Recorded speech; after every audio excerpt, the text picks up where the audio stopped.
If you grew up in the 1960s, there's a good chance your nervous system learned one rule very early. Stay alert, don't panic, and never assume things will stay okay. You probably never called it fear, no one around you did, but it shaped how you think, how you plan, and why relaxing still feels slightly unsafe. This isn't nostalgia. This is about why a whole generation learned to live permanently braced for impact, and why that never really went away. Most people assume trauma comes from one terrible event, but for you, it didn't. It came from growing up while the world kept proving it could fall apart at any moment, and watching the adults pretend that was normal.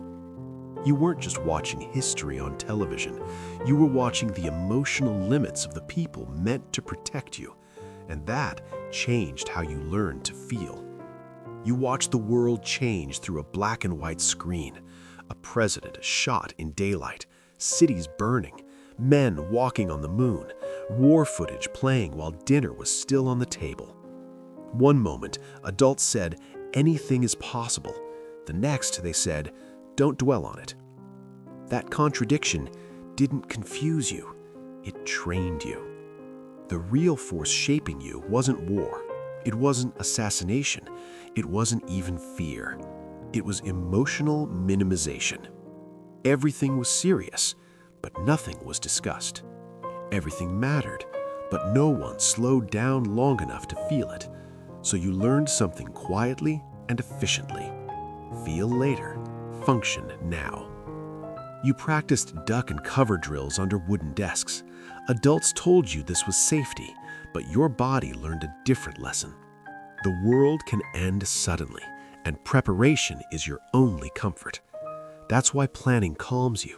That's why unpredictability still tightens something in your chest. Psychologists call this ambient anxiety, but you didn't experience it as anxiety. You experienced it as being responsible. You weren't dramatic, you weren't weak, you weren't overreacting, but no one told you that yet. Instead, you were praised for being mature, for being self-sufficient, for not making a fuss. And what that really meant was, you learned to manage fear privately so others didn't have to. You watched violence on television, and then you were told to finish your homework. You felt fear, sadness, curiosity, and confusion, but you were taught to respond with politeness and composure. Psychologists call this emotional incongruence, but here's the part they rarely emphasize. When feelings aren't allowed expression, they don't disappear, they go underground.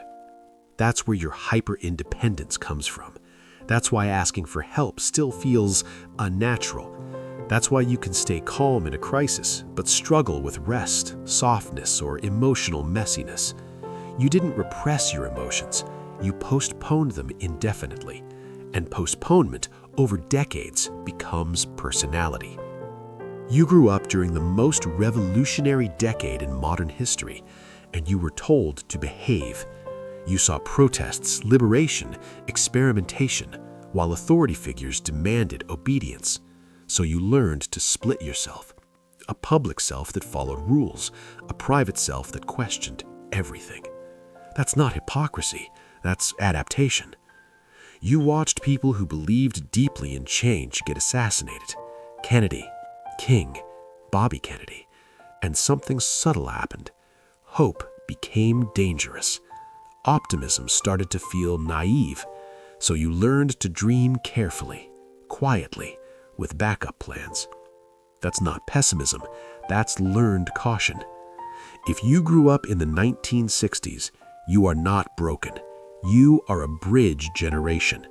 You absorbed the silence of your parents and the expression of your children. You learned stability in chaos, hope with a safety net, progress without recklessness.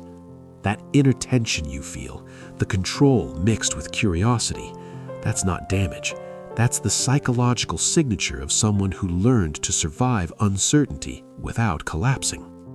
So let me ask you, if you grew up in the 60s, what's one moment you remember realizing the world wasn't as safe or as simple as the adult said? Drop it in the comments. And if this helped you understand why you are the way you are, subscribe. Every week, we unpack the psychology behind generations, experiences, and identities that were never fully explained but deeply felt. Your story doesn't need fixing.